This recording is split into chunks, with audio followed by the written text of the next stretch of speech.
Viewers, আজকে আমি আপনাদের কাছে একটা মাংস নিয়ে এসেছি। আলুটা একটু ভাজা ভাজা হোক, আমি আসছি।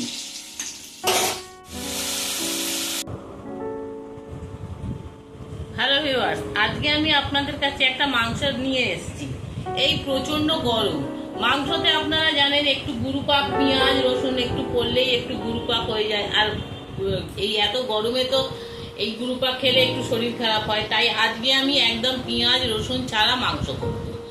হয়তো দেখুন আমার যে ক্যামেরাম্যান সে মুখটাকে আগেই ভেটকে দিয়েছে, দেখে দেখাই যাক না। এই করার জন্য আমি এটাকে মাংসটাকে ভিনিগার মাখিয়ে রেখে দিয়েছি। এছাড়া লাগবে আমার একটু আলু, আর লাগবে তো আদা কাঁচা লঙ্কা টমেটো, এটাকে আমি পেস্ট করব। আর গোটা জিরে লাগবে, জিরেটা দুভাগে লাগছে। হ্যাঁ, এই জিরেটা গুঁড়িয়ে আমি মাংসে দেবো। আর এই যে মশলাটা, এই মশলাটাই হচ্ছে মেন মশলা। একটুখানি জিরে, একটুখানি মেথি, একটুখানি এলাচ লবঙ্গ, একটু জয়িত্রী আর একটু গোলমরিচ। এই মশলাটাই হচ্ছে মাংসের মেন মশলা। এই মশলাটা একটু প্রথমে দেবো, আর নামাবার সময় আর একটু দিয়ে দেবো। একটু গরম মশলার সঙ্গে মাংসটা দিয়ে দেবো, মাংসের মধ্যে এই মশলাটা দিয়ে দেবো। তা চলুন, আমি আর এই মশলাগুলো ভাজা আপনাদের দেখাচ্ছি না, এই মশলাগুলো ভেজে বেটে আপনাদের দেখাচ্ছি। দেখুন, আমি এই মশলাগুলো পেস্ট করে নিয়েছি। এটা শুধু জিরের গুঁড়ো, ভাজা জিরের গুঁড়ো। এটার মধ্যে যে গরম মশলাটা ছিল, গোলমরিচ ছিল, সেই গুঁড়ো। আর এটা হচ্ছে আদা কাঁচা লঙ্কা টমেটো পেস্ট। আর এখানে আমি একটু গরম জল বসিয়ে দিয়েছি মাংসই দেবো বলে। গরম জলটা হয়ে গেছে, আমি এবারে কড়াটা বসিয়ে দিচ্ছি। দেখুন, মাংসটা করবো খুব কম তেলে, এইটুখানি তেল আছে। আমি এই তেলটা কড়াই বসিয়ে দিলাম, দিয়ে আমি গ্যাসটা জ্বেলে দিলাম। আর মাংসটাকে আজকে আমি কড়াই কষে নেবো, নিয়ে প্রেসারে দিয়ে দেবো। আপনারা তো জানেন এখন গ্যাসের কি অবস্থা, ওই জন্য আমি একটু গ্যাসটা সাশ্রয় করার জন্য আমি এটা একটু প্রেসারে দিয়ে, এটা গরম হয়ে গেছে। এবার আমি আলুটা দিয়ে দিলাম।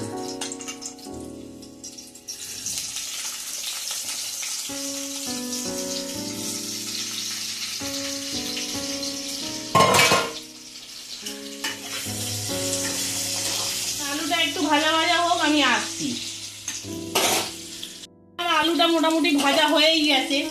এবারে আমি এর মধ্যে ডাইরেক্ট এই মাংসটাকে দিয়ে দেবো।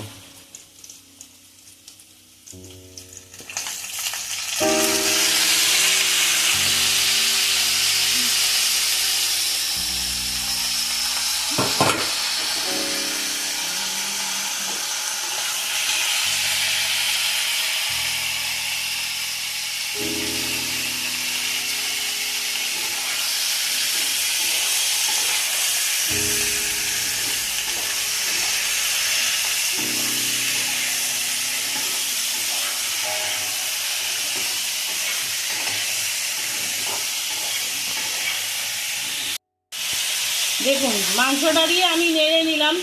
এবারে যেই আদা কাঁচা লঙ্কা টমেটোর পেস্টটা ছিল, এইটা দিয়ে দেবো।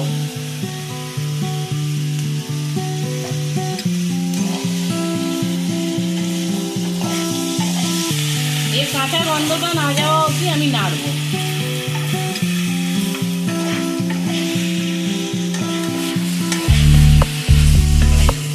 দেখুন, আমি আদা কাঁচা লঙ্কাটা দিয়ে নেড়ে নিয়েছি। দেখুন, আদা কাঁচা লঙ্কা জলটা ফুটিয়ে গেছে।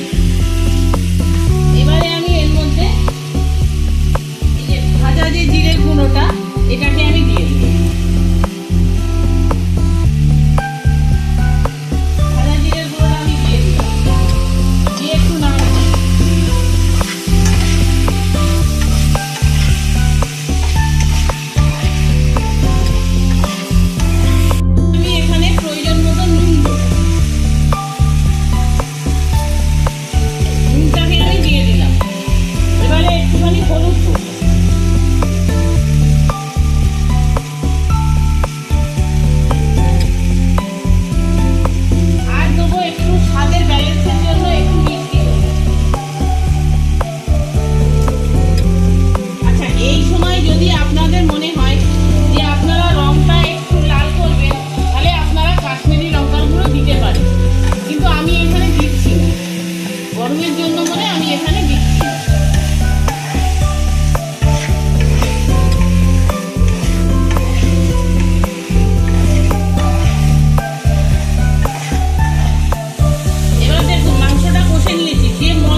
বলো, তুমি তো মুখ ভেটকালে, বলো।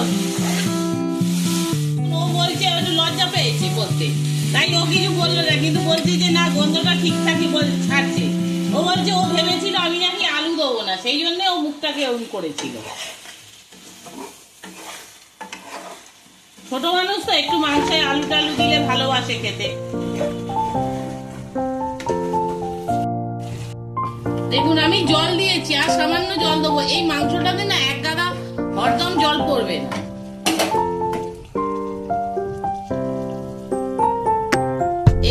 এইটুখানি জলেই আমার মাংসটা হয়ে যাবে। এবার আমি মাংসটা প্রেসারে দিয়ে দেবো, আর হয়ে গেলে আপনাদের মাংসটা আমার হয়ে গেছে। এবারে আমি এর মধ্যে ওই যে গুঁড়ো গরম মশলাটা আগে করে রেখেছিলাম, এইটাকে আমি দিয়ে দিলাম। আর এর সঙ্গে যদি আপনাদের মনে হয় অন্য গরম মশলা একটু দেবেন, দিয়ে দিতে পারেন। আমি একটুখানি দিয়ে দেবো, না দিলেও কোনো অসুবিধা নেই।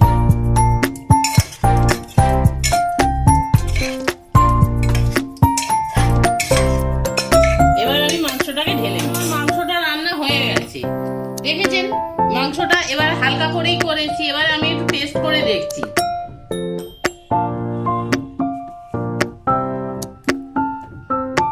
কোনো গন্ধ নেই, কিচ্ছু নেই।